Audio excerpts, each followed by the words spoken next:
La communauté économique des États de l'Afrique de l'Ouest annonce l'effectivité de la monnaie ECO pour 2027. Cette annonce, faite lors de la tenue de la 59e session ordinaire de la conférence des chefs d'État et de gouvernement de l'institution, intervient suite à la décision des chefs d'État membres de l'institution d'adopter un nouveau pacte de convergence de stabilité macroéconomique.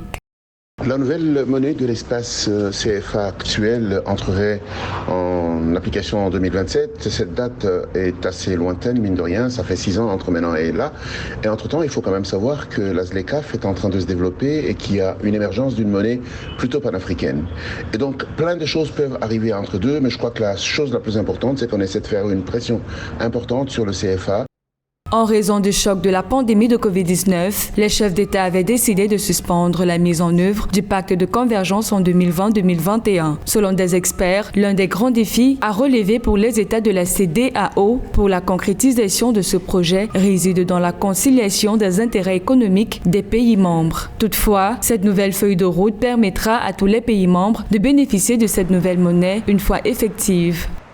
Ce n'est pas la politique monétaire qui développe un pays. C'est pas parce que un pays va imprimer la monnaie qu'il va développer son pays. Mais il y a d'autres mécanismes comme ça qu'il faut respecter les critères de convergence et autres. Mais il n'en demeure pas moins qu'à côté de ces avantages que la nouvelle monnaie, l'ECO, est en train de vouloir apporter aux économies africaines. Il reste beaucoup de débats.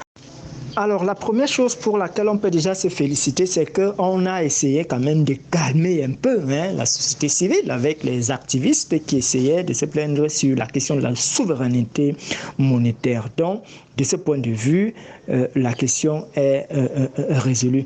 Mais également, il y a quand même quelque chose qui est relevé dans cet accord, c'est qu'on va assister à la fin du compte d'opération sur les 50% des réserves des pays de l'UEMOA qui sont généralement reversés au niveau du compte du trésor public français. Soulignant que ce pacte de convergence de stabilité macroéconomique amènera les pays respectifs de la CEDEAO à valider l'ensemble des critères de convergence entre 2022 et 2026. Par ailleurs, les autorités de l'institution précisent que si les clauses de la feuille de route sont bel et bien respectées par ces pays membres, la monnaie ECO sera effective dès le 1er janvier 2027.